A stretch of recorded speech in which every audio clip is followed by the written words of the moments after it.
The Byte Show is listener-supported at thebyteshow.com. Here we go. This is GeorgeAnn Hughes with The Byte Show, and I know you know that familiar laughter. We have Joseph P. Farrell with us, and you can access his website at Giza, Giza, deathstar.com. And tonight we're going to kind of wing it on the magic of social engineering. Hi, Joseph. Hi, George. Thanks for having me back on. I don't know when we don't wing it. Oh, that's true. Oh. Well, you have some announcements to make. Yeah, actually quite a few. And right off the top of the bat, I really, truly want to thank everybody that has made donations, especially that one dear lady, and you know who you are. And the reason I especially underline the thanks right now is that, as you know, I've just really been slammed. Yes. would be the best way of putting it. With just so many things, GeorgeAnn, projects to get done, and some very expensive, costly research on. I'm currently writing no less than 3 books at the same time. Oh my goodness! Yeah, and a couple of them have been in some subjects that are pretty heavy on the research. In other words, they're demanding on research materials, and like most of my books, it's not the research is not the sort of stuff that you can just go on the internet and get for free. And yeah. So I've got those projects going, and then on top of that, a couple of other very major projects. And these are big. These projects. These are big, and so I wanted to make very, very sure and certain that all those that sent donations know how very truly grateful I am, because many of these things just I quite honestly wouldn't be able to do them, and I wish I had time to sit down and thank each and every person by name. I don't, and that kind of ties into the second announcement, and that is I've also been involved with my webmaster making over my website, remaking it, I guess I should say. Yes. So, you know, everybody that listens to the show, I don't know if they're aware of it or not, but I have completely changed the website, the look of it, the feel of it, and that was about 3 weeks ago that we began this process. In that amount of time, the website has had over 50,000 hits, and you know that's in 3 weeks. Yeah. And the other thing I need to let people know is, even though I can't respond to all of your comments and emails and everything, that I have been trying to read them all. And again, I'm grateful for the people that took the time to look things over and send comments and give responses and so on. What I'm trying to do is to diversify my income stream a little bit, because, as you know, as everybody knows, the times are very hard. And yes. But one thing that people should be aware of on the new website is that there is now a functioning bookstore on the website, so that people can get all of my books directly off my website.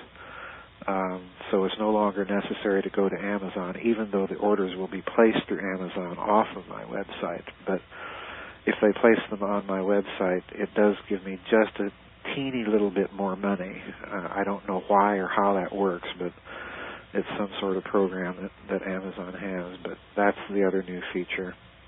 And kind of the third thing I wanted to mention to people is that eventually I'm hoping to have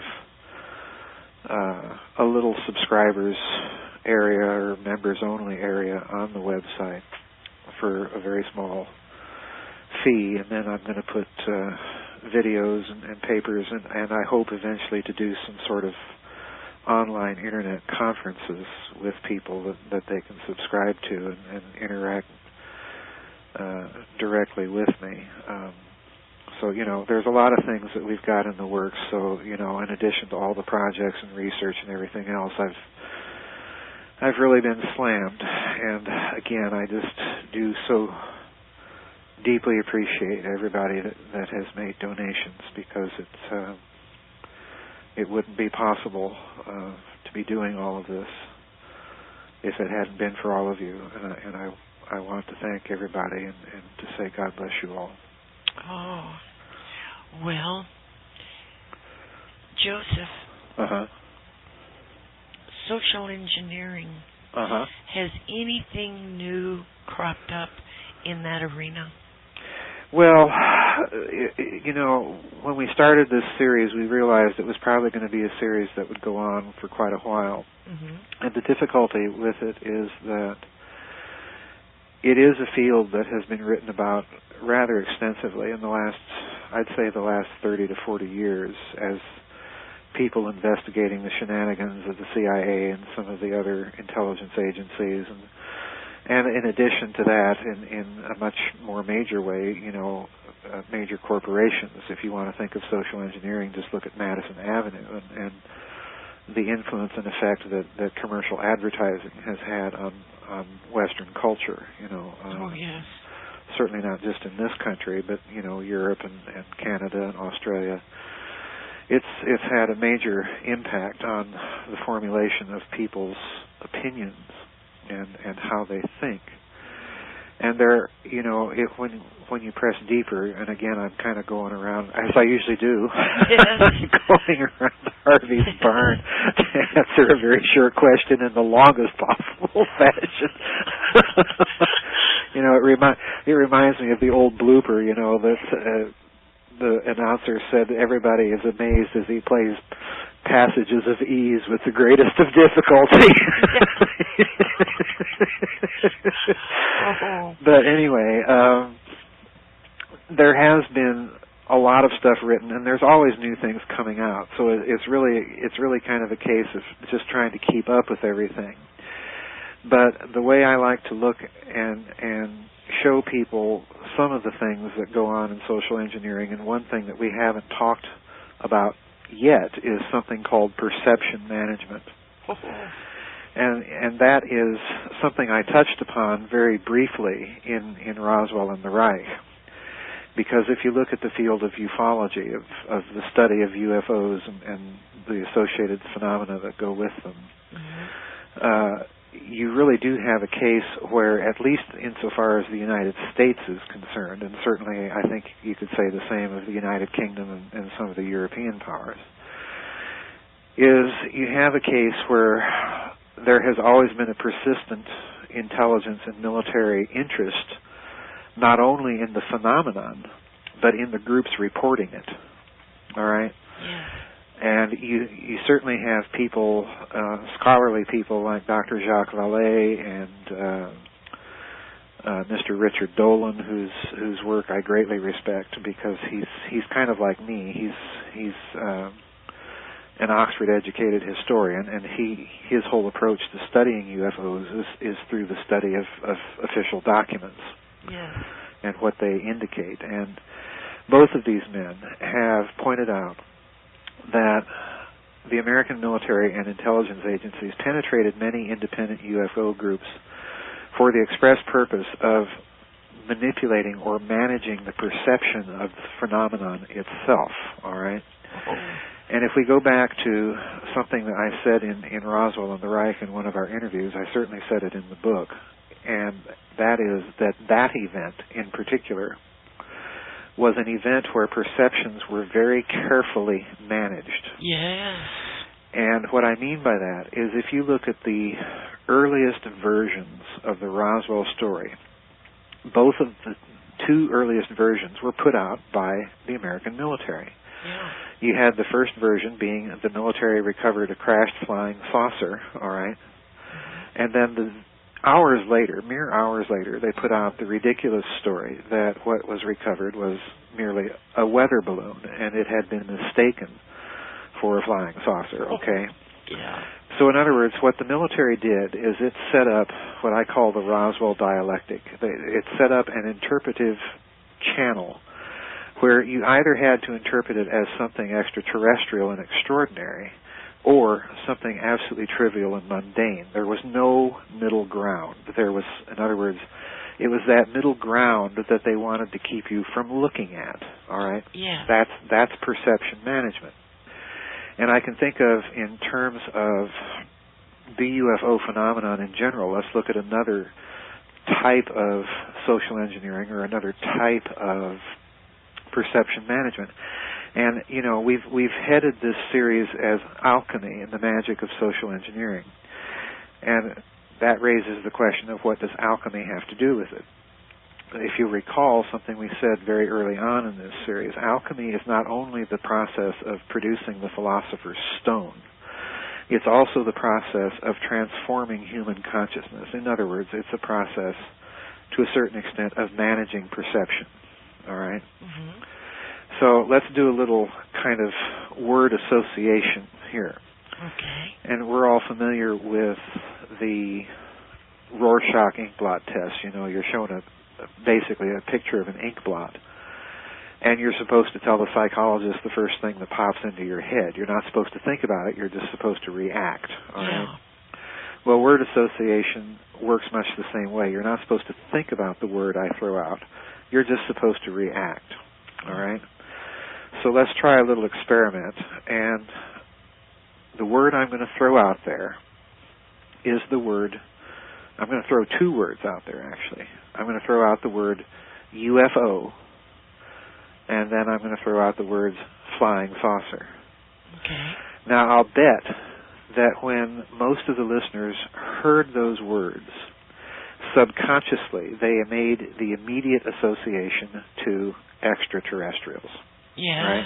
Yes. Yeah, there you go, you see. Mm-hmm. Now, that to me is a very clever bit of perception management that has been going on in the UFO community for quite a long time. And it's one that, if we go back to the earliest involvements of intelligence agencies and of the militaries of the world that follow the UFO phenomenon, particularly in the case of the United States and Great Britain, the perception has been carefully managed that immediately one thinks of something extraterrestrial. In other words, it is a perfect way to conceal behind the extraterrestrial hypothesis, to conceal the possibility of an advanced human technology that you wish to keep hidden. Oh, yes. And the reason I point this out, the reason I'm making such a big deal of this particular form of perception management with this particular issue is twofold. The first part of the reason is that in the very in the early 50s, mid 50s, and then on into the 60s, when the CIA's U-2 spy plane was first making its flights over the Soviet Union, of course, this thing flew so high and flew so fast that many people who saw it thought, gee, that's unusual. And what the CIA did, GeorgeAnn, is it carefully cultivated the idea that people were seeing an extraterrestrial flying saucer in order to keep the technology itself under wraps. Yes. That is a bona fide, true historical fact. In other words, the CIA was trying to manipulate perceptions, all right? Yes. Now, we have in that instance a narrow case of perception management, but let's extend the idea a little further. in the early 1950s, the CIA hosted what was called the Robertson Panel, and this was a panel that was drawn of scientific and military experts simply to make a study and recommendations on CIA policy concerning UFOs. And again, Richard Dolan's books are a wonderful source for discussion of this panel. But one of the things that is very interesting to me, GeorgeAnn, and this is the second thing I wanted to mention in this idea of perception management, is that the Robertson Panel recommended a broad use of the UFO phenomenon in psychological operations. All right? So in other words, the perception was not limited simply to the idea that a certain phenomenon, the U-2 flights, were to be covered over with a flying saucer story. What they're getting at in the Robertson Panel is that they want to create a whole culture revolving around the idea of extraterrestrial visitation through flying saucers and what have you. Yes. Now, mind you, I'm not saying that some UFOs may not be extraterrestrial. That's not what I'm saying, because I'm certainly not opposed to the idea of extraterrestrial life forms. That's not what I'm saying at all. But what I am saying is that with this issue in particular, you have a soft form of social engineering through a technique of managing people's understandings of what it is they're seeing by excluding from their thinking, from their reactions to these things, the idea that it could be a human technology. In other words, you're creating an entire cultural mindset about certain things. Now, let's go to the third step then, and I know I'm just jawing on endlessly. That's okay. So you just jump in anytime. But there's a third extension that we can give, and again, I'm using the UFO issue as kind of an example of how you might be able to do this with just about anything. Okay, but okay. I'm concentrating on UFOs simply to kind of tie things together with things that we've said in the other series on Roswell and the Reich. And that is, if you take this idea of perception management and extend it to the idea of creating a kind of a culture surrounding a general issue, then the third stage is you're going to start creating tangential phenomena and aspects of that culture. One of the biggest right now within ufology is the issue of so-called disclosure. Oh, yes. That we're on the verge. If you watch some of these UFO bulletin boards and internet sites, what they're constantly talking about is disclosure. Disclosure is just around the corners. The governments of the world, there's pressure building on the governments of the world to come clean and tell us about their decades-long contact with extraterrestrials and back engineering crashed flying saucers and so on and so forth. Mm-hmm. In other words, what they've done from one point of view, GeorgeAnn, is they've created a kind of secular religion. Because what you have with disclosure, in my opinion, in many cases, is an attitude of almost messianic expectation. All right, yes, yeah. It's a new substitute. It's a new kind of secularized substitute for these old standard religions. Where you're expecting the Messiah if you're Jewish, or the Imam Mahdi if you're a Muslim, or the second coming of Christ if you're a Christian, so on and so forth. Disclosure functions in much the same way, at least sociologically and psychologically, within that very large UFO community that those other things do in a more traditional culture. So in other words, part of perception management and social engineering is that they are creating a new kind of religious matrix, to put it bluntly, yes, by which to manipulate people. And to me, it's never made much sense, GeorgeAnn, to expect the governments of the world to come clean on such an issue, because, many of these people that are expecting disclosure are the same people that exhibit wholesale distrust and cynicism towards the governments of the world. So, my attitude is, well, if you distrust the government that much, even if they did disclose anything, why would you trust what they say? Good point.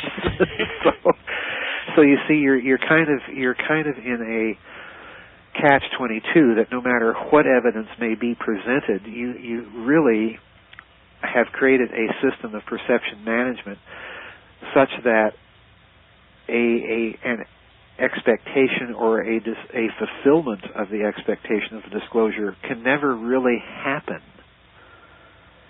And that, in essence, is kind of the same thing that you have in religion, because, you've got constant expectations being drummed up, and when those don't happen, yes, they are explained away, and the perception, the expectation continues. So this, to me, is a very alarming thing, particularly in an issue like UFOs, where there is so much philosophically and technologically at stake. Because when you've created that kind of culture, when you've created that kind of climate of perception of things, then any real examination of issues and discussion of issues is foreclosed. Yes. It's just like I said, when I say the words UFO or flying saucer, what do you think of? Well, most people subconsciously will think immediately of something extraterrestrial. Mm-hmm. It's only when you stop to think that you realize that there's no logical connection, none whatsoever, between the word UFO and the word extraterrestrial. Yeah. There's no logical connection whatsoever. There's nothing that compels from one to the other. So, these are very, very these are very soft forms of social engineering. In other words, I call them soft forms because they're based not on any hardware. They're not based on any technological imposition. They're simply based on techniques of manipulating the popular consciousness by infiltrating agents provocateurs into groups and so on, and then slowly and carefully and deliberately and patiently inculcating ideas and expectations and perceptions in a certain direction. Sounds rather ominous. It is. It is. And it's dangerous. Well, of course it's dangerous, because look how successful they have been in the UFO situation, in the UFO community. Yeah. And again, I'm not trying to cast aspersions on that community. I'm simply trying to say that it is a community that has a certain kind of creed. And what I'm trying to say is that many aspects of that creed have been the deliberate creations of intelligence agencies and militaries with something to hide, and it isn't E.T. Yeah. So, if they can be that successful in something that is, so to speak, off the beaten track, imagine how successful they are with manipulating perceptions on a much more mundane basis. Oh, yes. Well, Joseph, if there are ETs in flying saucers,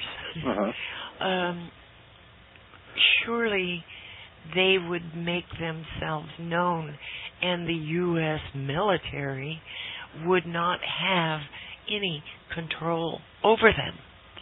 Well, this is another thing. You see, this is another kind of subtle, in my opinion, subtle perception management. Because if you look at UFO sighting cases, yes, it, to me, does appear that whoever is flying around in these things, that they do want to be seen. Yes. And that they do want to be seen to possess a technology that outclasses anything, supposedly, that human beings can throw at them. Now, that said, I'm not convinced that humanity does not have extraordinarily sophisticated and secret technologies. Oh, my gosh, yes. But, that's the first thing. The second thing is that I think is something missed in terms of UFOs and perception management and the whole idea of social engineering connected with it, is that if you look at the behavior of UFO occupants that supposedly have contact with humanity, yes, if you look at all of these stories dating back as early as the 1950s, you know, with George Van Tassel and George Adamski and some of the early contactees, on through the 60s with Betty and Barney Hill, and then into the 70s and 80s with the little gray aliens and the gruesome medical experiments, and then into the 90s with people, you know, claiming abductions and having children, hybridized children, you know, the whole nightmare scenario that has taken place since the very earliest stories of contact with alleged ETs. Right. If you look at this, GeorgeAnn, the other thing that emerges is the behavior of the so-called extraterrestrial is just downright bizarre. It cannot be fit neatly or snugly into any box of human morality or human psychological analysis or anything remotely of the sort. All right? Mm-hmm. We are looking, in other words, at such a puzzling behavior that the puzzle itself, in my opinion, is meant to be a form of social engineering. In other words, what I'm suggesting is that there are human beings behind many of these abduction tales, and that they are, again, manipulating perceptions in a certain way to, in my opinion, to create a moral ambiguity in the culture surrounding ufology, and to create a feeling of helplessness and passivity. Yes. Before this phenomenon, whatever it may be. And again, I'm not ruling out ETs, I'm not ruling out any sort of spiritual phenomenon that may be involved here. I'm not ruling any of that out. But I am saying that some of this activity, to me, smacks suspiciously of very subtle forms of perception management and social engineering. Well, from reports, the so-called ETs have not one shred of human compassion. Right. Right. And this, you know, this to me is part of the mystery. In other cases of these contacts, and again, it's something that strongly suggests that there is a human element manipulating the phenomenon and engineering perceptions. And that's because in many cases of abductions or of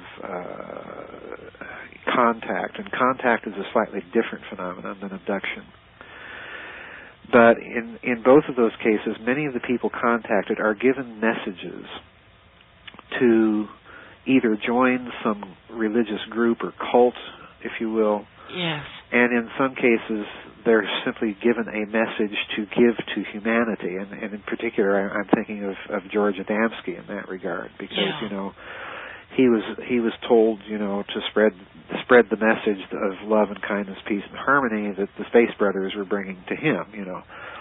Well, again, this activity doesn't smack so much of ET to me as it does of human beings behind the scenes manipulating a phenomenon to plant certain perceptions in the wider culture, and then to take any perception of the UFO phenomenon and steer it in a certain direction. So, yeah, I tend to agree with you. Much of the morality is inhuman, but on the other hand, you're also dealing with a moral conflict, because in some cases these messages are quite benign. Yes. So you're again dealing with a phenomenon that is intended, in my opinion, or designed to send conflicting messages. And again, that puts you in a state of perception management, because one of the goals of perception management is, in some cases, to inhibit a person's ability to think critically, and then to take decisions and to be able to act upon those decisions. In other words, you're paralyzing people. Yeah. What about, Joseph, these things where cattle and human beings have been abducted and mutilated? Mutilated? Yes. That is an excellent question, and it's a phenomenon I know that there has been a lot written about. I have not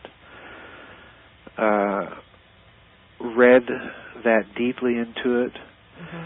So my answer, bear with me here, because understand my answer is me crawling out a little bit on a limb and speculating off the top of my head without a great deal of familiarity with the subject. Okay. But again, the phenomenon strikes me as being another case of perception management in two ways. Because, first of all, there is nothing in these mutilations themselves that necessarily compel to the idea that you must associate it, once again, with extraterrestrials. Right. And yet, within the culture that, the alternative research culture that does examine this phenomenon, the immediate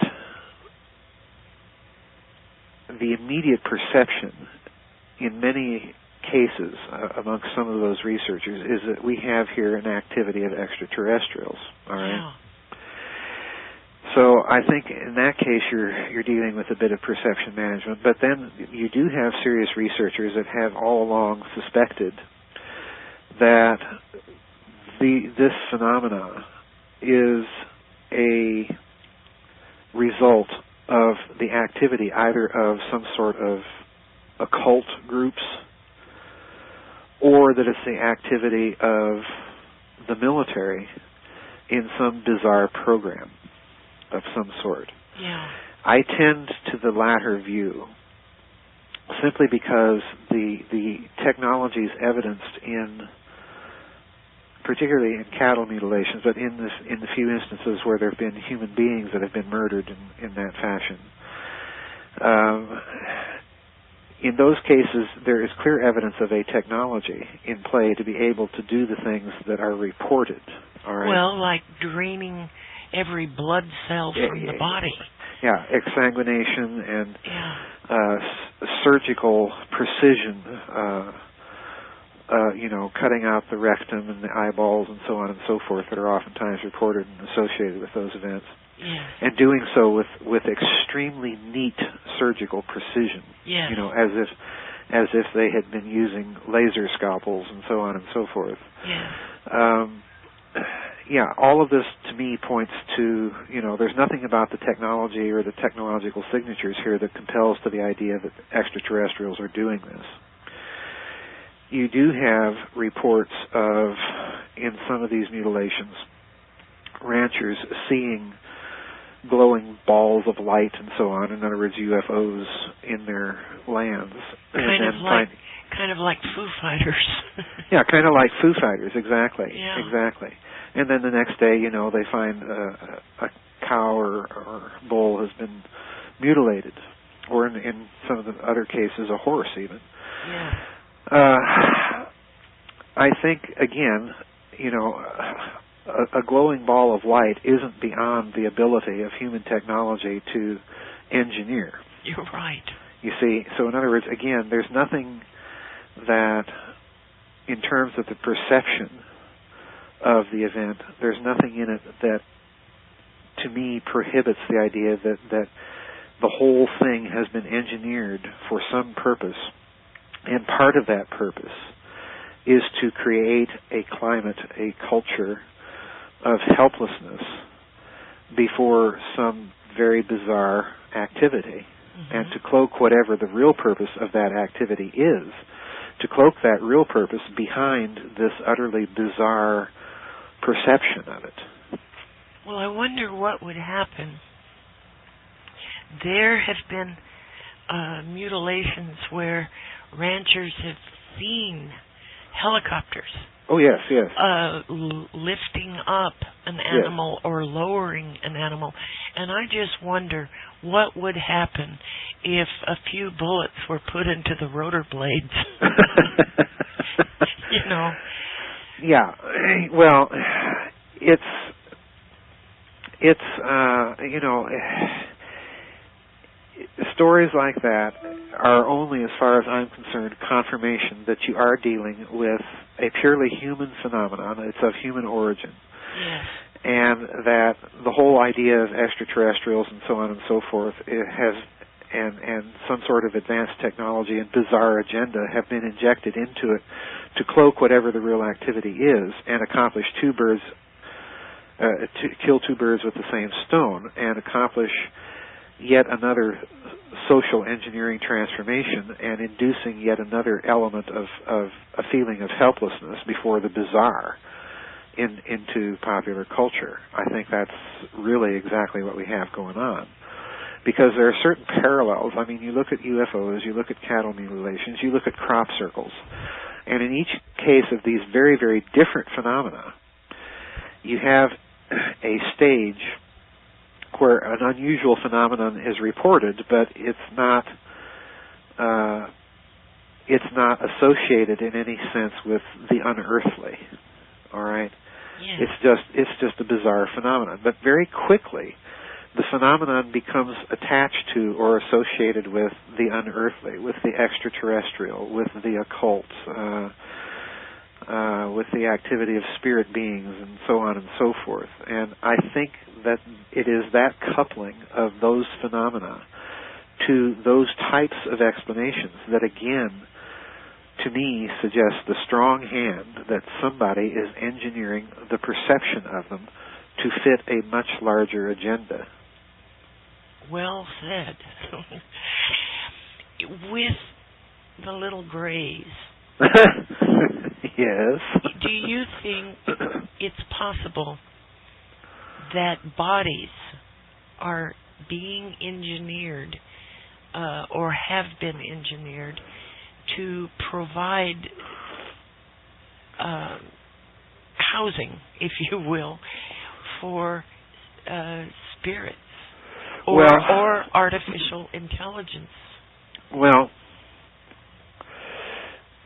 I haven't given much thought to the subject of the Greys or, quite frankly, any of the other supposed aliens or extraterrestrials that people report having been in contact with. Mm-hmm. But it is an interesting question, and it is a question that, again, might go to some of this social engineering of perceptions. Yes. Because let's look at the historic. Let's just examine this question historically, and then we'll examine it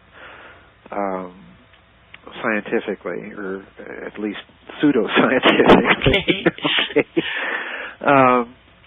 But the historical progression is also very interesting to me.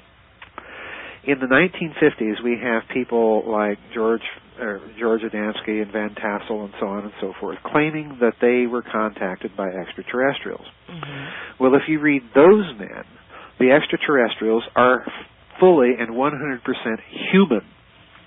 All right? Yeah. And in Adamski's case, you know, you're not dealing with somebody that's floated out of his bed in the middle of the night on a beam of light up into a flying saucer where gruesome medical experiments are performed on him. Okay? Yeah. What you have is a case of a man who claims to, in many cases, to have been contacted in bold daylight in public places like restaurants or hotels. Yeah. And then taken up into the mothership, you know, that's in orbit around the Earth, and he sits around a conference table with these other very human beings, and they have a nice talk, okay? That's all that happens. Yes. And these human beings, quite oftentimes, are very Nordic-looking, all right? Mm-hmm. So there's the origin of that group, all right? Then by the time you get to Betty and Barney Hill, away go the cordial meetings in the sky around conference tables and tea. What you now have are full, honest-to-goodness kidnappings, all right, yeah, of strange little creatures that in Barney Hill's case, he says, well, they look like Nazis. That's that's his description of them. And then by the 70s and 80s, you have a complete change from the early days of the contactees to now full-fledged abductions where people are literally being kidnapped and having horrible experiments done to them, like the old medieval tales of the incubus and the succubus. Yes. And so on and so forth. So there has been an elaboration of the story, all right? And again, it's interesting to me that the elaboration has gone in the direction of bizarre behavior that cannot be rationalized from any standpoint of human morality or behavior, and a pseudo-technological or quasi-technological context in which all of this occurs, inducing a feeling of helplessness in the victims that have undergone it. All right? Yes. And in some cases, these victims are and don't get me wrong, I'm not saying that I don't think that what these people went through was not real. Yes. The only thing I'm questioning is the perception of it. Absolutely. Why does it necessarily have to be something extraterrestrial? It might be spiritual. It might be some sort of elaborate psychological operation that other human beings are carrying out. Who knows? But it's the perception of it as being consistently extraterrestrial that bothers me. It is, to me, again, showing all the hallmarks of perception management. But let's get to the Greys. In most of the stories that I've read, GeorgeAnn, I'm struck with two facts. And that is if these creatures exist, and I'm by no means certain that they do. I don't care how many stories about them are out there. That's my point. They're stories, and there's very little corroboration, and there's too much potential for confabulation. Yes. But if we grant, for the sake of argument, that these things are real, that they exist, the first thing, GeorgeAnn, that strikes me is, that they do not, to me, seem to have a physiology that would make them adaptable for life on another planet. They seem to be more physiologically adaptable to life underground on a more or less permanent basis right here on planet Earth, because of the large eyes, the pallid gray skin, and so on and so forth. They, in other words, the environment that they seem to be most suited for isn't living on a planetary surface somewhere, but under a planetary surface, and probably this one. All right? Okay. The second thing that strikes me is that the behavior of these things, again, it's a kind of a hive-like behavior as far as I've been able to determine, because you usually have a leader of the group, and then the rest of them basically show no emotions. They just go about their task and perform things, and that's it. And they don't seem to be conscious or emotionally involved either with each other or with what they're doing. They're just performing a task. Yes. So I'd hesitate on that basis to say that you're dealing with creatures that are persons in any sense like you and I understand the term.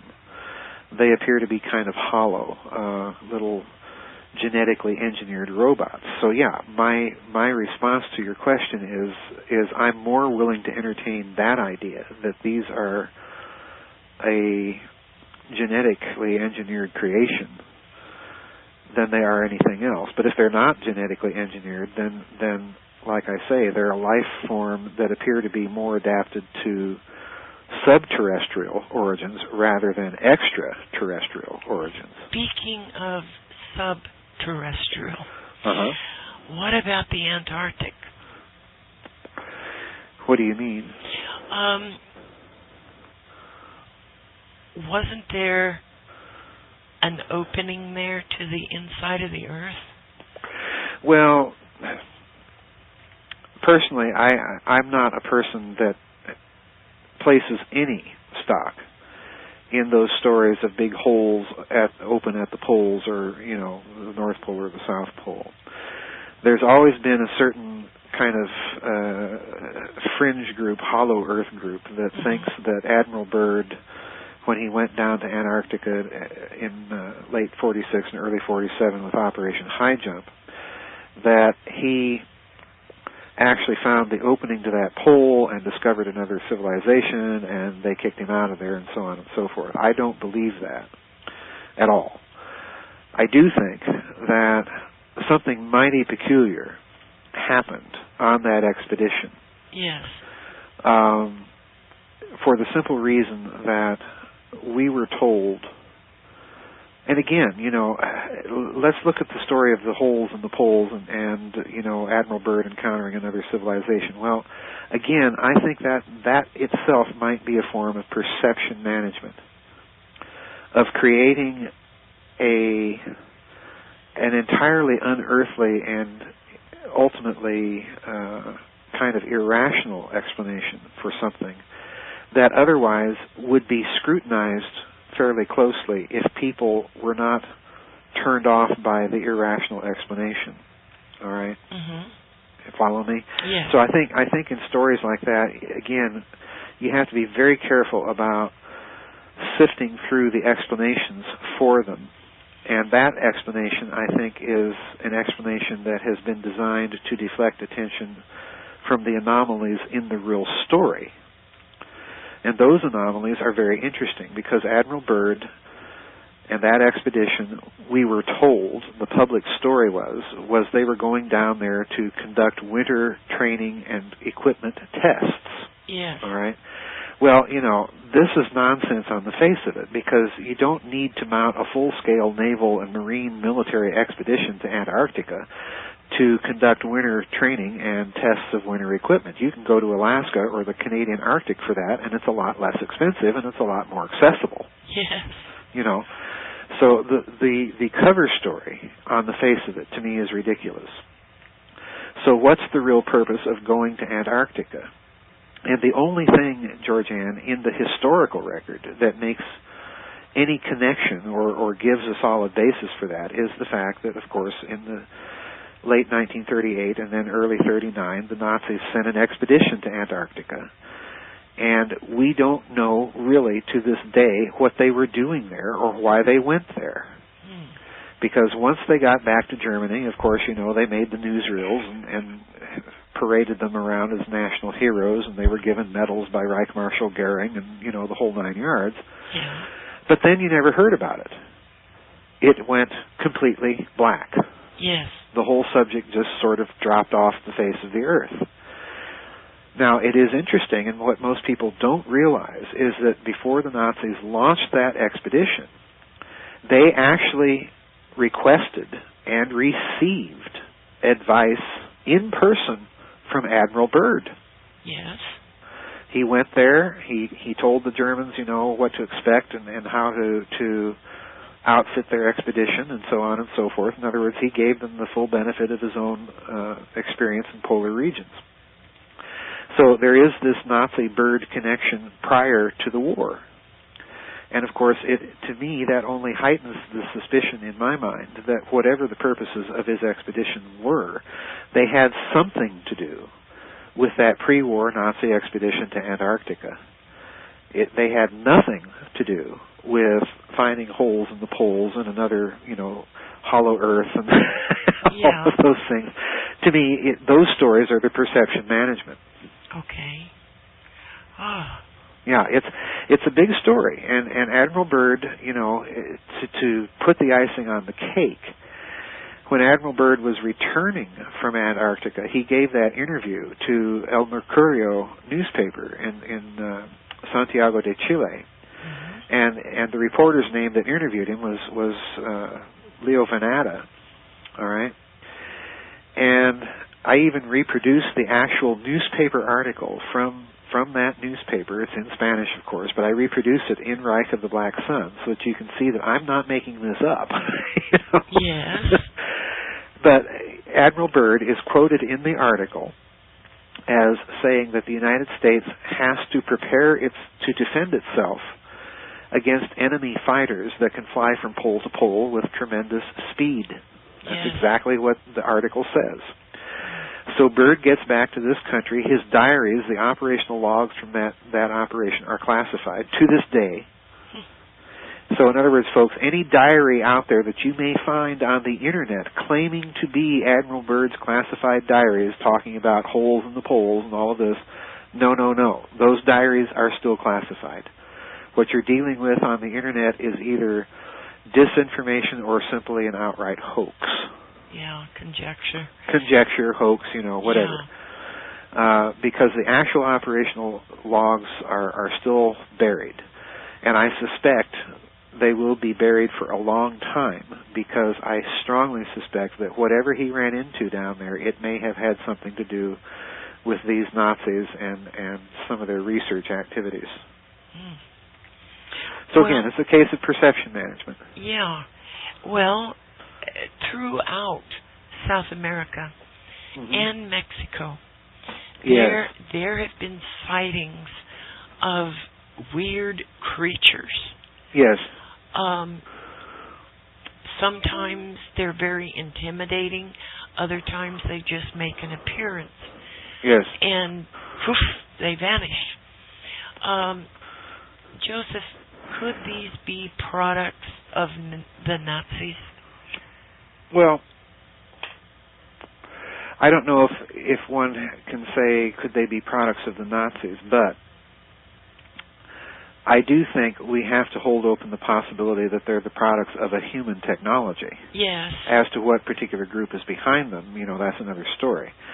But the reason I say that, again, and again, we're dealing, I think, with yet another example of some possible perception management. Because you and I both know that you can go online and literally do searches for genetic engineering or manimals or chimeras or whatever, and pull up a whole slew of articles on what geneticists are proposing to do. All right, and they come right out and tell you that they want to engineer hybrid life forms, and they have already done so. This is old news. So the technology that we're exposed to is usually about 20 to 30 years behind the curve of what's actually going on. So it wouldn't surprise me. I hold it open as a possibility that, they may be creating some weird and fantastic creatures, and for whatever reason, either letting them loose or the creatures are getting loose. And in order to control the perception of what's going on, is they're creating fantastic legends, or they're tying these creatures to legends that already exist. Yes. All right. And that's not to say that there aren't weird creatures out there in the world that zoology and biology don't know anything about, because there certainly are. Well, a news story broke that the Jason Group has advised the Pentagon to take the DNA of every soldier for various purposes. It's just, there's just so much going on in genetics. Yes. Now, there's so much going on that you can't rule this out. And again, it's, if you look at what I just said, it's the same playbook that they used with UFOs, and in my opinion, that they used with Roswell. Because what you have is, in my opinion, a fully human technology that is years, if not decades, in advance of what the public knows. Yes. All right? Yes. And in order to deflect any attention from anyone that might be inclined to research or examine these reports from the standpoint that they do represent a human technology, you create a deep cover of disinformation. You create a perception management scenario in which any instance like this is immediately interpreted along bizarre paradigms, extraterrestrials or chupacabras or what have you, because they don't want you looking at the technology. Because once you start looking at the technology, once you start thinking in terms that this is human, then you start questioning the activity that the technology represents and what are they doing this activity for? Well, they now it's come out that they want to bring back the mammoth. Yes. I in fact, I even posted an article on my website about that. Yeah. They want to bring back the woolly mammoth, clone a woolly mammoth, which fine and dandy, but it's not going to stop there. Of course not. So you're looking at a real Jurassic Park scenario, and in my opinion, what's really going on, and this is where I think the social engineering and the alchemy and perception management and all of this kind of come together. If we look at all of the technological advances within the last 100 years, particularly within the realm of physics and within the realm of genetics, when you put it all together, GeorgeAnn, what it looks to me is really going on, and I'm going to crawl way out on a limb with this one. Okay. It looks to me as if there is a hidden hand of some sort, a group, a fraternity, a club, a secret society, I don't know what you want to call it.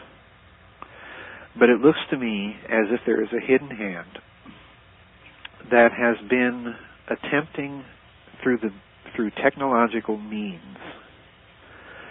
to recreate or to create a fulfillment of the old mythologies. Yeah. Yeah. In other words, we are looking at, in my opinion, very possibly a very, very, very old agenda. And in fact, if you go back to what I said in my book, The Cosmic War, and something I hinted at in that series of interviews that we did, one of the things I have always maintained, and what I've been doing in the books I've been writing on ancient stuff since The Cosmic War, is in that book I maintained that essentially, as in any war, at the end of the war, particularly if it's a destructive one, you have surviving elites on both sides that are going to attempt to recover to the state of civilization that they were at before the war. Yes. And there are going to be various motivations in each of these groups for doing so. All right? I think that if you look at it that way, you are dealing possibly with, at the minimum, two elites that survived that ancient cosmic war. And they've been trying ever since then to push civilization back to the point of technological sophistication that it was in when it fought that war. Oh, yes. And when you read the texts, the ancient texts, they're very clear. You have persistent and consistent statements of technological sophistication in two realms, in the realm of physics and in the realm of genetics. Over and over and over, I don't care what text you read, you can read the Mesopotamian Enuma Elish, or you can read the Mayan Popol Vuh. Yeah. But essentially you're dealing with some very astonishing assertions, and when you read behind the mythological language, what you're dealing with are technologies in those two areas. So it appears to me that behind all of this modern activity to create fantastic flying technologies and fantastically destructive weapons and weird genetic chimerical creations and so on and so forth, in every instance you can look at these creations and tie them to some sort of ancient mythological text. I mean, my word. I just posted an article on my website about invisibility technology. All right? Yes. And, you know, you can go online and pull up all sorts of articles again. I mentioned only 2, but, you know, there are literally thousands of them. And in the article, I pointed out that this is now such a mainstream area of technological research that even Dover Publications has now published a little book called Geometry and Light, and the subtitle is The Science of Invisibility. I've got the book. Oh, my. You know, and it's a heavily mathematical book. Yes. But the point is that there's real hard science and technology behind this stuff. But what's most interesting to me is that one of the things I put in the article was that they are attempting to design invisibility suits. Yes. Okay. Yes. Now, if that doesn't sound familiar, folks, I don't know what is, because in the old Mesopotamian epic, the Enuma Elish, which is supposedly one of the oldest creation stories in the world, predating in some aspects of the story, predating the biblical account. Yes. Well, what do you read? You read about Marduk being given an invisibility suit to go off and fight the goddess Tiamat. Yes. All right? And what's interesting to me, again, is you talk about a case of perception management. There's another one. Because if you study the Enuma Elish in the academy, they will tell you, and you're expected to buy the line, that this is an epic of creation. It's a creation mythology, right? Yeah. Well, anyone who's read my books, and in particular the Giza Death Star Destroyed or the Cosmic War, where I, quote long passages from this epic. Mm-hmm. If you sit down and actually read what it says, it's not talking about creation at all. It's talking about a war. Yes. And it's talking about fantastic technologies that were used to fight the war. Creation has nothing whatsoever to do with it. So in other words, that's another bit of perception management. If you think you're dealing with the mythology of creation, then you're not going to be reading this from any standpoint that you're looking at a technology here. What's ripping the veil off of that interpretation and those kinds of interpretations is that science is now making possible the technologies, the implements that you see described in a lot of these ancient mythologies. So again, that to me only indicates that there may be a hidden purpose or agenda to all of this scientific drive, that someone wants to recreate that world. Yes. And literally to invoke it through technological means. And they're using man to do it. And they're using man to do it, yes. Oh. And these may be other humans, they may not be, I don't know. But that's my model. And the interesting thing about the model of these two elites is thus far, as I'm doing my research and looking at all the the social engineering ramifications of it, the technological ramifications of it, and so on. The interesting thing that emerges is that the model works. Yeah. In other words, the model even explains that aspect of occult tradition or esoteric tradition, that you've always had two brotherhoods. You've got a white brotherhood and a black brotherhood, and they've been in conflict for millennia. Yes. Because they're trying to do, they're using the same science, they're using the same magic, if you will, they're using the same technology, if you will, but using it for two very different motivations. And, it looks to me like we're recreating that world. Yeah. It certainly does. Yeah, it certainly does. Oh. And it was a good world if you were an elite. Yeah, if it was a good world if you were a member of an elite, right. It wasn't so good if you were at the bottom of the pyramid. Yeah, you were a slave. You were a slave. Yeah. Yeah. And I've often wondered, caveman. Mm-hmm. I have jokingly said in the past that that they were escapees from some of the camps of these elites. Possibly so. Anciently. And, they drew pictures in caves of weird things. Right. Yes, they certainly did. They certainly did. Oh. And the Neanderthal becoming extinct the way it did. Yeah, there are many. There are many mysteries about the relationship of Homo sapiens sapiens to Homo neanderthalensis. Yeah. A lot of mysteries, and in fact, I get into just a few of them in the book that's coming out, Genes, Giants, Monsters, and Men. And, that's a story I'm quite convinced I'm not done writing about either. I know.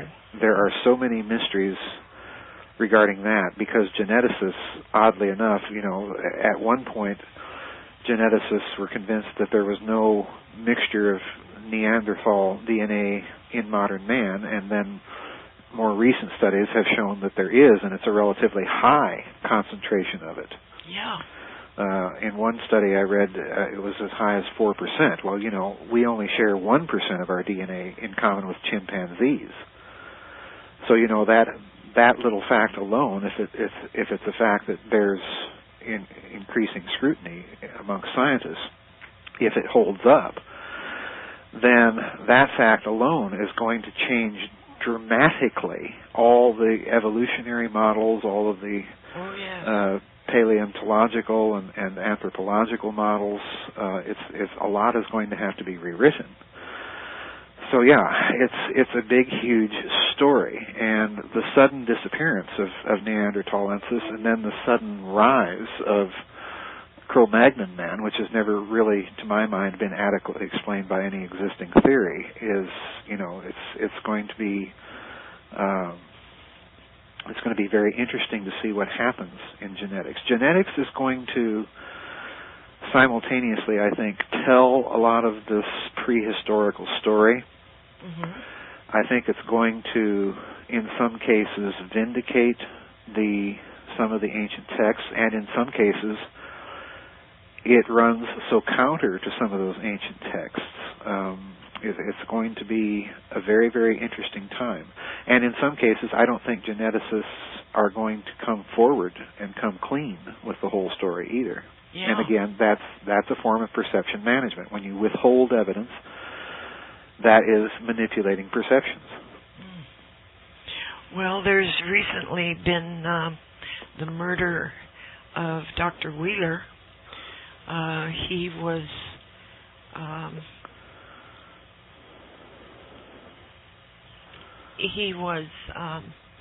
aware of phosgene being flown to various places. Phosgene gas? Yes.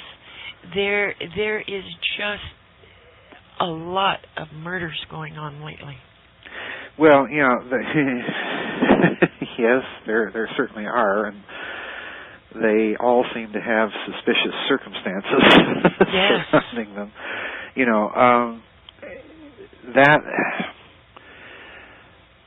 That's a whole other story, and it may very well touch upon some of this perception management, because, it's a story I have not written about in any of my books, or even in any degree on my website. But the murder of scientists began really in the early 1980s, when people began to realize that there was a pattern to these murders, and in that earliest instance, the pattern was of scientists that were connected somehow with research for President Reagan's Strategic Defense Initiative, in other words, for the Star Wars program. Yeah. You had the murder of a number of prominent physicists and engineers and so on that were connected with that. And the initial reports suggested, or the initial analysis suggested, that this was the KGB that was doing it, because the Russians didn't want the West to get ahead of them, or to deploy this thing. My gut tells me that that's probably not a correct analysis. Yeah, I don't think so either. Because the Russians are no slouches yeah. when it comes to those things, and they can easily keep up. So to me, it's a little suspicious on those grounds. Well, and a lot of what do you call it? Biological. Well, yes, there have science. been biologists, there have been pathologists, there have been immunologists, and more Plasma. more recently, the murder of scientists appears to have been shifting away from the field of physics and into the field of biology. Yes. But in any case, the pattern to me is very, very peculiar, because if you look at the scientists in question, any one of them, had they ever spoken out forcefully and publicly, could have exposed a lot of stuff. Oh, yes. And that to me is a very suspicious activity. That and again, perception management steps in here to write all this off as mere coincidence, and I don't think that's the case.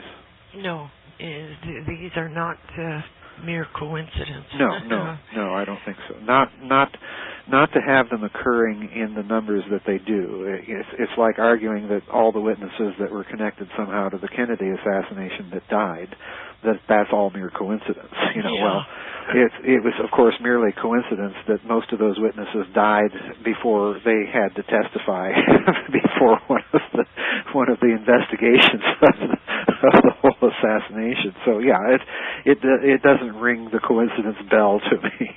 Yeah. And that brings up the fact that you have a new book out. Oh yeah, I forgot about that. LBJ and the Conspiracy to Kill Kennedy. Right. A coalescence of interest. Yeah, that book just came out. It came out right toward the end of December last year. In fact, it came out so late in December that I only got my copies in early January. But that book is a part of this big story. And in fact, it is very much a book that is, in a certain way, a study of perception management. Because, of course, that whole assassination thing and the Warren Commission itself, the Warren Report, was a classic study of perception management. Managing the perception and keeping a certain interpretation of an event going long enough for the perpetrators to ensure that the agendas that they wanted to achieve by committing the crime were left untouched. And it was a perception that was planted to keep the actual interests that were probably involved out of the spotlight long enough for those interests to burrow in even deeper and protect themselves over the long term. Yes. And I certainly think that is a whole aspect of the assassination that I don't know how successfully, but I at least attempt to deal with in that book. And I had my good friend Jim Mars, of course, who's written a lot about the Kennedy assassination, emailed me, and he questioned me as to whether or not I thought LBJ was the mastermind, that he orchestrated it all. No, I don't think that at all. I do think that he was involved at some level, but it's difficult to determine exactly how. Yeah. The real point of the book is to show that, there's a prima facie case to be made for his involvement at some level. But the real point of the book isn't so much just LBJ. It's about that coalescence of interests, because, in my opinion, when you look at the Kennedy assassination, the stark bottom line is that just about everybody that has been argued as having been at the center of the conspiracy to murder him was probably involved. Mm-hmm. So in other words, I'm not saying that it's just the mafia. I'm not saying that it's just rogue elements within the American military-industrial complex. I'm not saying it's just elements of the anti-Castro Cubans that were functioning at the time. I'm not saying it's just Texas big oil and so on and so forth. It's actually a coalescence of all of these interests. And the key to it, and again, this is part of the perception management that I find so very interesting. Yeah. The key to me, the Rosetta Stone, that exhibits this fact starkly and clearly is look at the interests represented by each of the people that Lyndon Johnson appointed to be commissioners on the Warren Commission. Mm-hmm. Because each of those 7 men, every last one of them, represents or has connections to those very interests that other assassination researchers, ever since the event, have been arguing were involved. Yeah. So in other words, the commission itself was not selected to get to the bottom of the assassination. It was selected to protect the interests that were involved and to create and manage the perception of the event. Yes, absolutely. And in that, you see, LBJ is involved, because his selection of these men was done in close consultation with Herbert Hoover, not Herbert Hoover, J. Edgar Hoover of the FBI. Yeah. And this means that, you know, if you're batting 1,000 and picking 7 men that represent the interests coalescing in the assassination, then this argues to at least his involvement as an accessory after the fact. Oh, yes. Yes, yes. At least to that level. Yeah. So, you know, it's an interesting book, and of course one of the things that I do in the book is that, again, taking the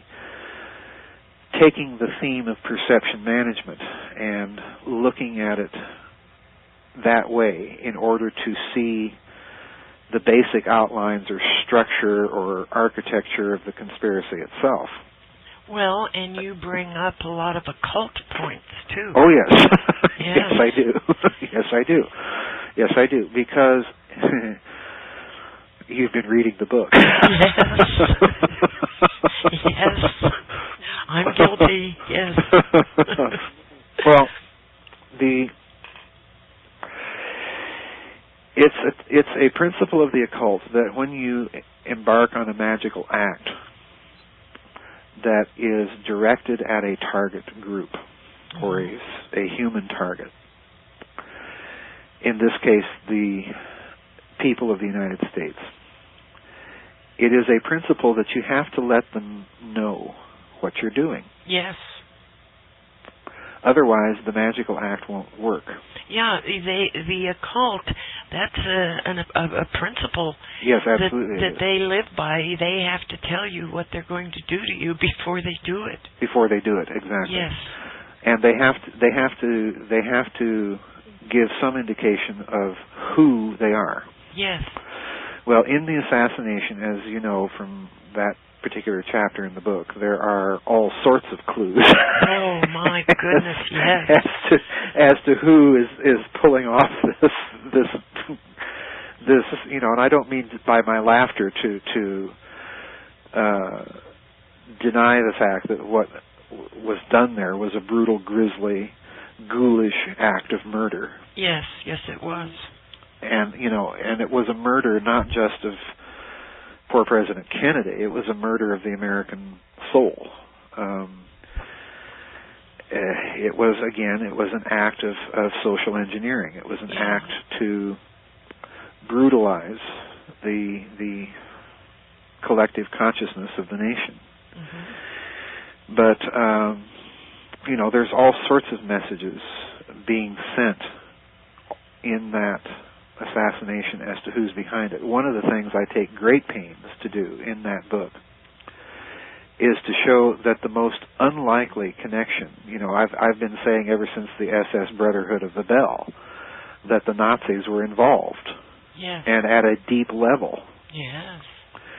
Well, in LBJ and the Conspiracy to Kill Kennedy, I point out the connections that very few people, in fact only one other assassination researcher by the name of Peter Dale Scott, has actually uncovered, and that's the deep, deep connection between those right-wing Texas oil men, a lot of whom, of course, were big backers of, guess who, Lyndon Johnson. Yeah. There's a deep, deep connection between these oil men and that Nazi intelligence organization that eventually becomes West German intelligence. So, there's that. There's another interesting set of messages as to the who was behind it, in the fact that the original reporting of Oswald's rifle in that assassination was a Mauser, a German Mauser, not an Italian Mannlicher Carcano. Mm-hmm. All right. So you're given little subtle messages even with the two versions of the rifle, because one is a representative of a former Axis power, namely Italy, and the other is a representative of a former Axis power, namely Germany. And here's something I did not put into the book that most people don't realize. The Mauser in question was actually, the caliber of the weapon was actually stated by the Dallas deputy sheriffs that claimed to have found it. And it was not the same caliber as the Mauser that was used by German soldiers in World War II. It was the caliber of the Mauser that the German Mauser company allowed to be produced under license in Argentina. Oh my gosh. Yes. You see, so, these are little details, I realize. They're just picky little things, but you total all of the things in that book up. Mm-hmm. And what you get is exactly what Jack Ruby said it was. It was an enormously large conspiracy. It was so big that people, he said, wouldn't believe it. Yes. If they really knew all of the interests involved. Oh my gosh. Well, I would advise everybody to get a copy, because... Yes, I would too, off my website. Yes, go to Joseph's website, GizaDeathStar.com, and get a copy of his latest book, LBJ and the Conspiracy to Kill Kennedy. Get a copy, because Joseph and I are going to do some audios on that. Oh, okay. Okay. Surprise. Yes, I haven't told you that. Well, you just did.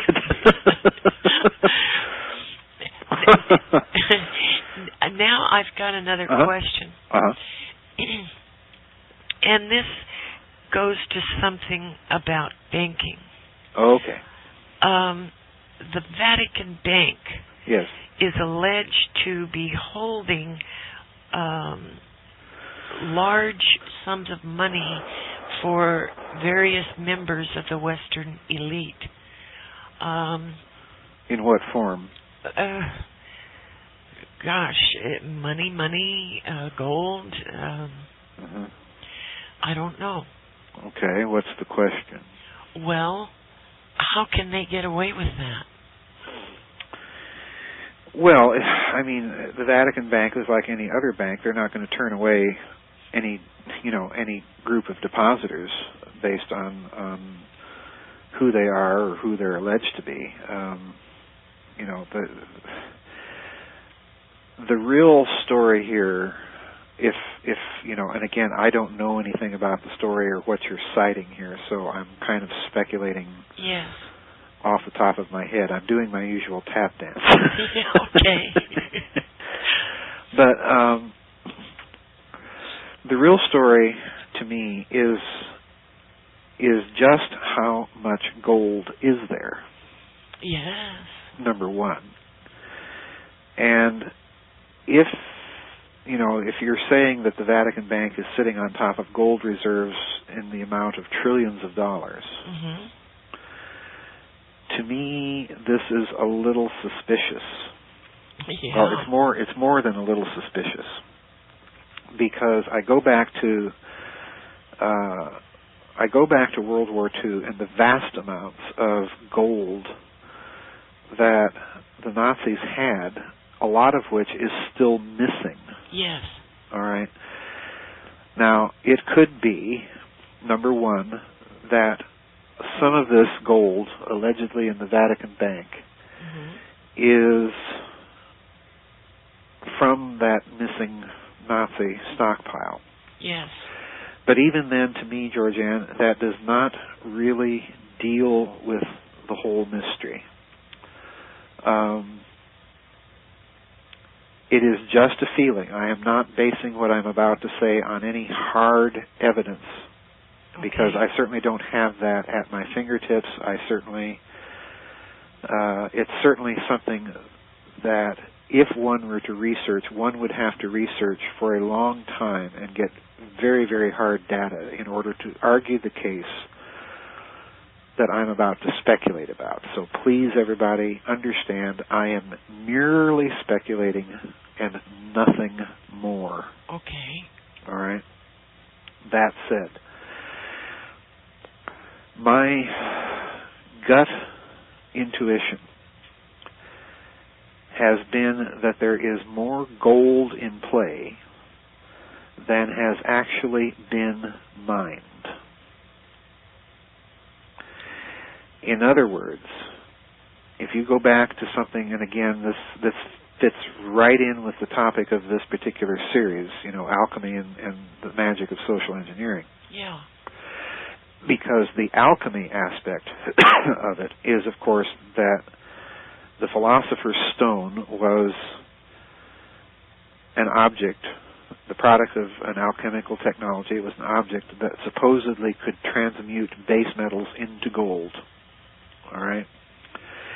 Now, beginning in the SS Brotherhood of the Bell, and then much more thoroughly in the book The Philosopher's Stone, I talk about the fact that between World War I and World War II, German engineers had noticed that under certain conditions, when they were performing experiments with mercury and subjecting it to various forms of stress, that they were, in fact, ending up in their samples with a minute trace amount of gold. Yes. And the only way that they could account for this is that some of the mercury, for some reason in their experiments, had been transmuted from mercury into gold. This reached such a fever pitch, and I want to mention something else. The nature of these experiments was not the same type of experiments that later nuclear physics did. In other words, they were not bombarding mercury with neutrons and so on and so forth, and expecting nuclear transformations like later nuclear physics would do with uranium and so on and so forth. That's not the kind of experiments they were doing. Yes. They were simply taking mercury and subjecting mercury to enormous amounts of electromagnetic bombardment and stress, using X-rays, using extremely high voltage direct current electricity pulses, and so on and so forth. They were not doing conventional nuclear transformation experiments.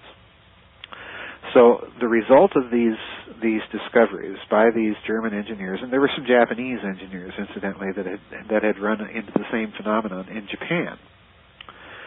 Well, the result was, between the wars, you had a number of patents taken out in Germany by companies like no less than Siemens, all right, Yes.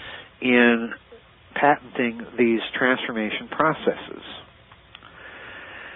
of transmuting mercury into gold. Now,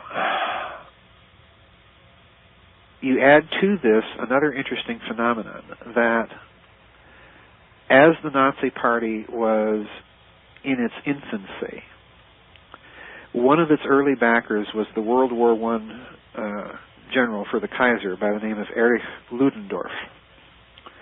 Ludendorff actually backed some of these alchemists at the time to the tune of 100,000 Reichsmarks to perform alchemical transformations for him. And in fact, it was such a major scandal in Germany. The man that he got to do it was tried for fraud and everything else.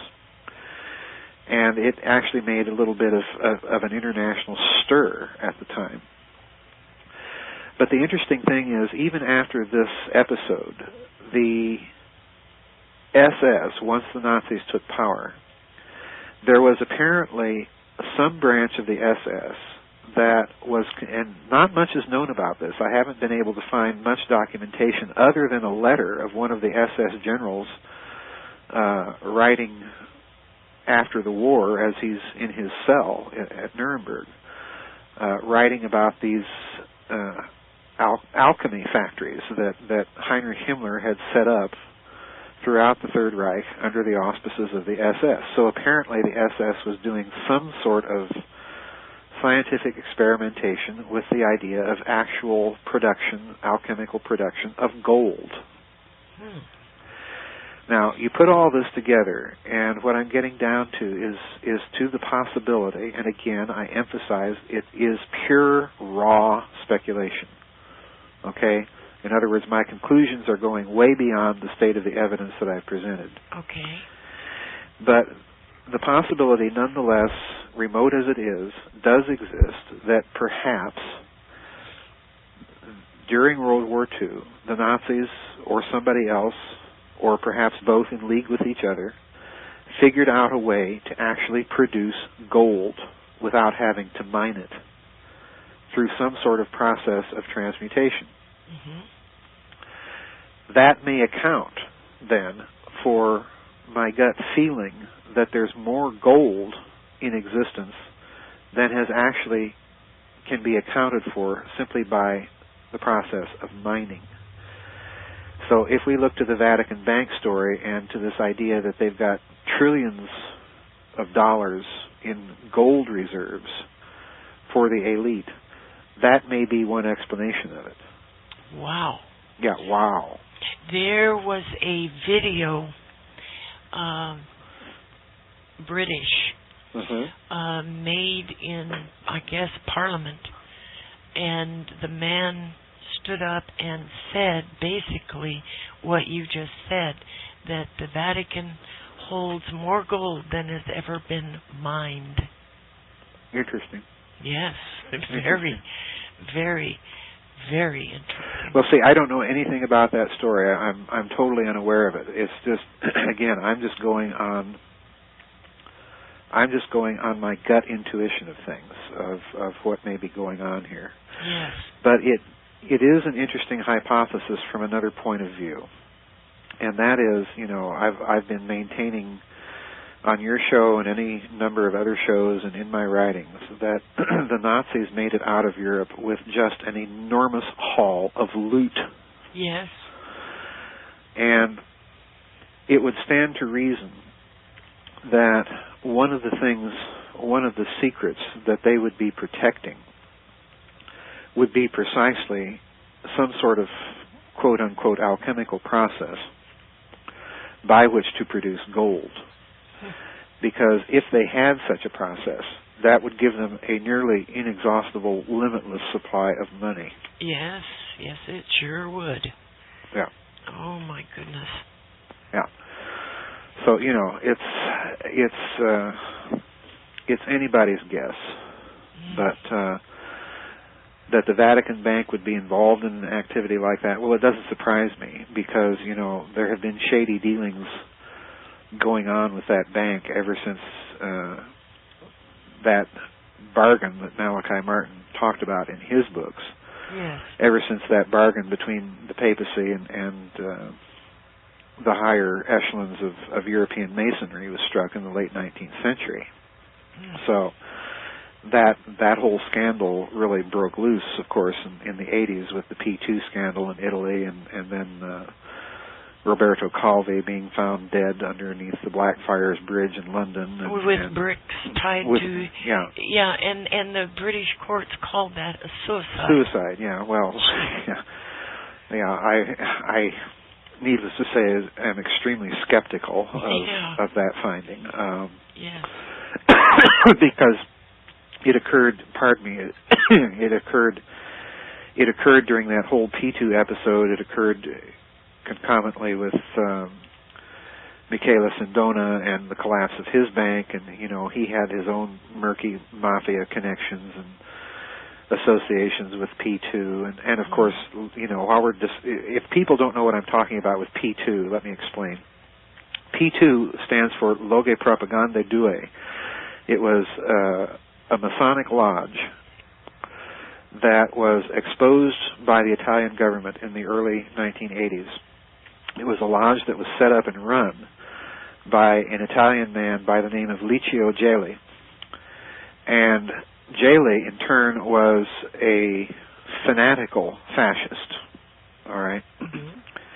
When the Italian government finally cracked down on this lodge, they discovered that the lodge had about 2,000 members, and that it had infiltrated basically every branch of the Italian government, the Italian military. It had heavily infiltrated the Vatican. It had tentacles into the Vatican's various financial institutions, including Banco Ambrosiano and the Vatican Bank. Yes. When the Italian government cracked down on P2 and shut the lodge down, well, Gelli fled the country. Guess where he fled to? Argentina. Argentina, that's right. Oh my. Yeah, oh my. Yeah. So see, we're dealing with a very, very big international underground extraterritorial organization here. Yeah. P2 was just kind of the surface of things.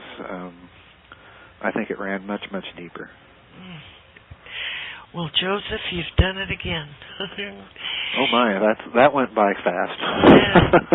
Oh my gosh, this has been, shall I say, enchanting. Well, I hope in a good way.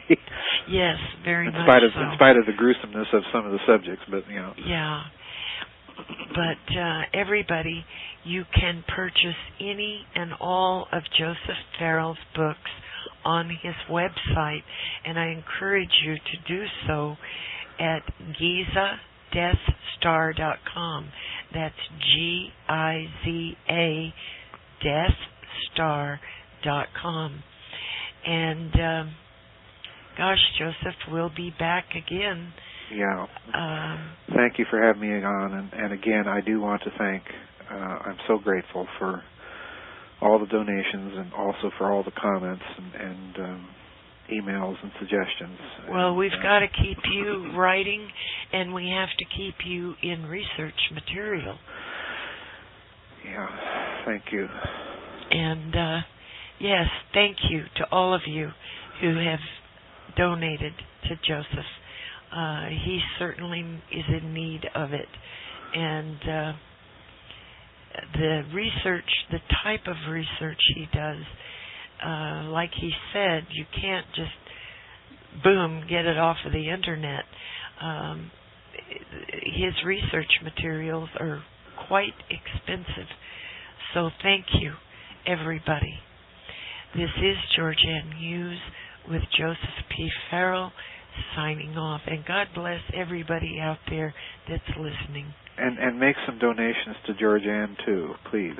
Yes, gotta keep her on the air. They're needed, believe me.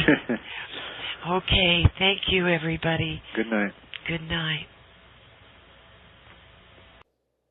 The Byte Show is listener supported at thebyteshow.com.